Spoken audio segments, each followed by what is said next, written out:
Hi, this is Eternal King here, bringing you another LOR video today.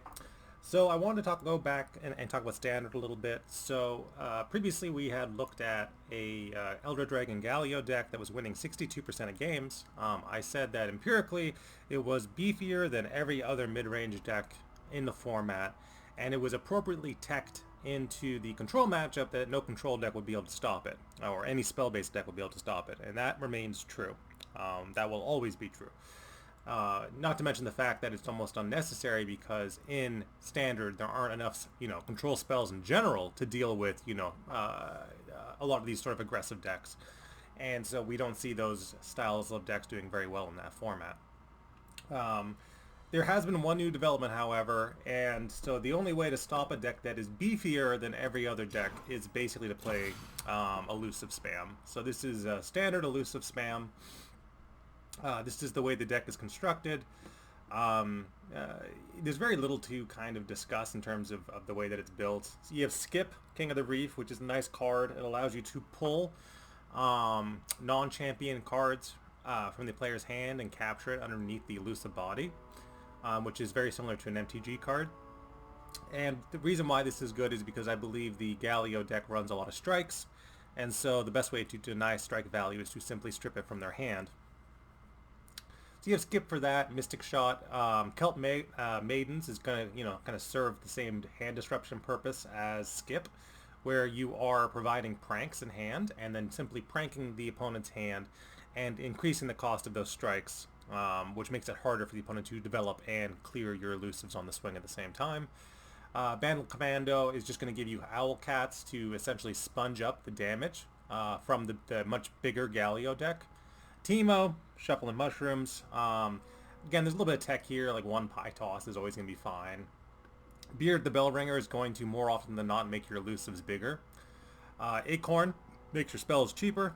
And Vandal Tellstones, I think, is just for possibly the Harpoon or the more heroic refrains. And you can see that the heroic refrain here is a 3 of. It's pretty nice tech. I think this card's grossly underrated. I actually have run it previously in kind of fun brews like Bandle City Allegiance and stuff like that. It's a pretty decent card for what it does, especially in standard. It's a good card. Octo Adventurer, again, it's just tech. It's an elusive body unless you get shuffle for things. Yumi is kind of the big card, I think, in this deck, where because she's an attach and she makes your elusives bigger, you can just keep reattaching and reattaching even if she dies. So that's pretty good.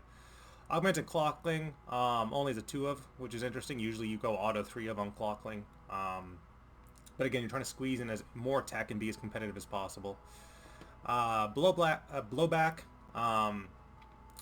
Again, it's more burn, right? So this deck is very burn heavy. You should be able to discard things like the Pranks, which isn't bad, or discarding Owl Cats, which isn't bad. So, there is a little bit of discard fodder there. Discard whatever Octo Adventurer gives you. So that makes sense.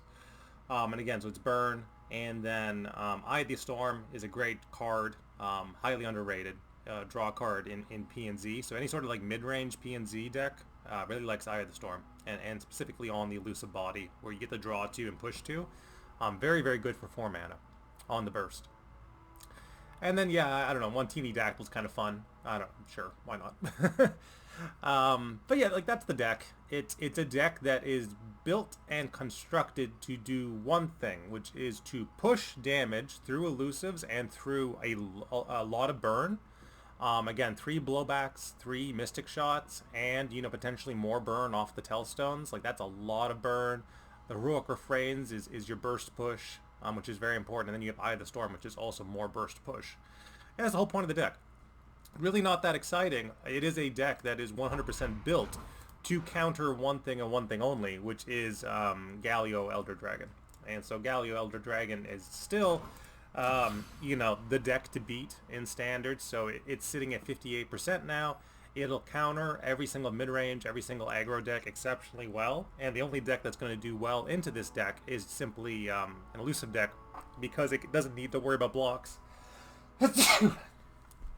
And so that's standard now. So we've gone from a 1 deck meta to, okay, you can play this or elusive spam. So now we're on a 2 deck meta. with both decks being represented about 58% and everything else being kind of pointless to play. I don't know if that's much of an improvement. I don't know if the answer in standard is, okay, you can't use spells, you can't build aggro, you can't build mid-range, you can't do anything except play elusive spam into this one deck. Okay, like that doesn't seem like a healthy meta to me personally.